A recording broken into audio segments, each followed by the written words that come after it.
Les enfants qui ont élevé leurs parents. La parentification.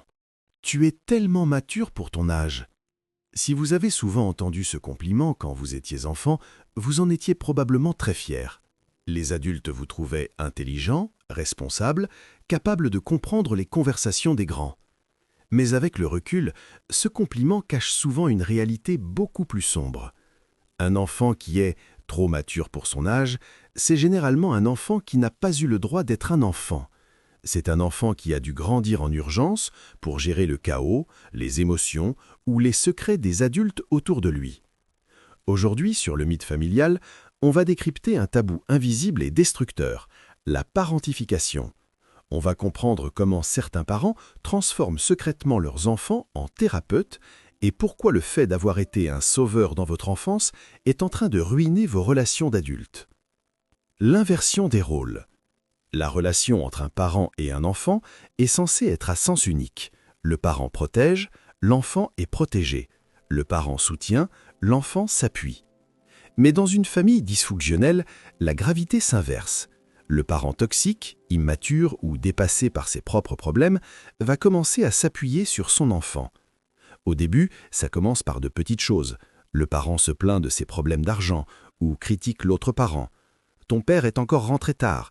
Je ne sais pas comment on va payer le loyer. » Puis, l'enfant devient le confident principal. Il écoute les drames conjugaux, il sèche les larmes de sa mère ou il empêche son père de s'énerver.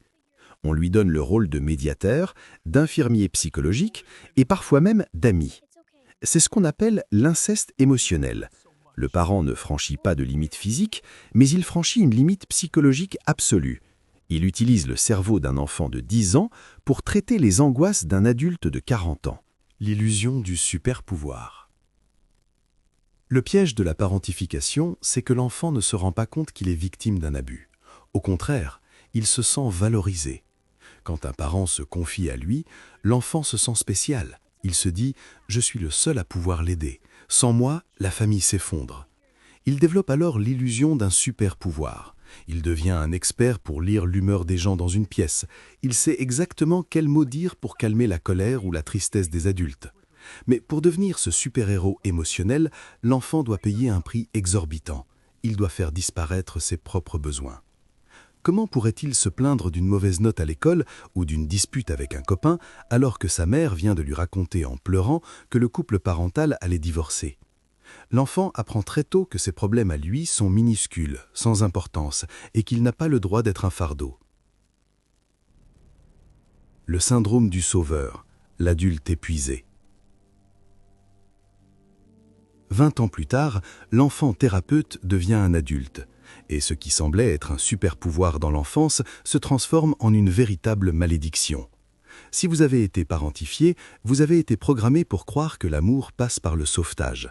Dans vos relations amoureuses, vous n'attirez pas des partenaires équilibrés, vous attirez des personnes brisées, chaotiques ou toxiques, que vous essayez désespérément de réparer.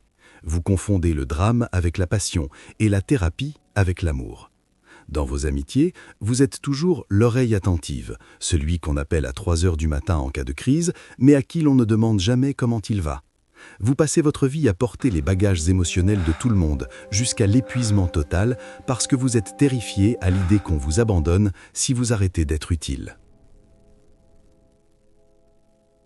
Posez les bagages.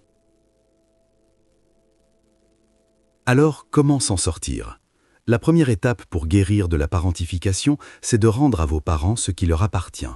Vous étiez un enfant. Leurs problèmes de couple n'étaient pas votre responsabilité. Leurs problèmes d'argent n'étaient pas votre fardeau. Leur dépression n'était pas à vous de les guérir. Vous n'étiez pas leur thérapeute et vous n'auriez jamais dû l'être. Aujourd'hui, en tant qu'adulte, vous avez le droit de poser ces bagages. Vous avez le droit d'avoir des relations où vous êtes simplement soutenu sans avoir besoin de sauver l'autre pour mériter votre place. Il est temps de démissionner de ce poste que vous n'avez jamais demandé.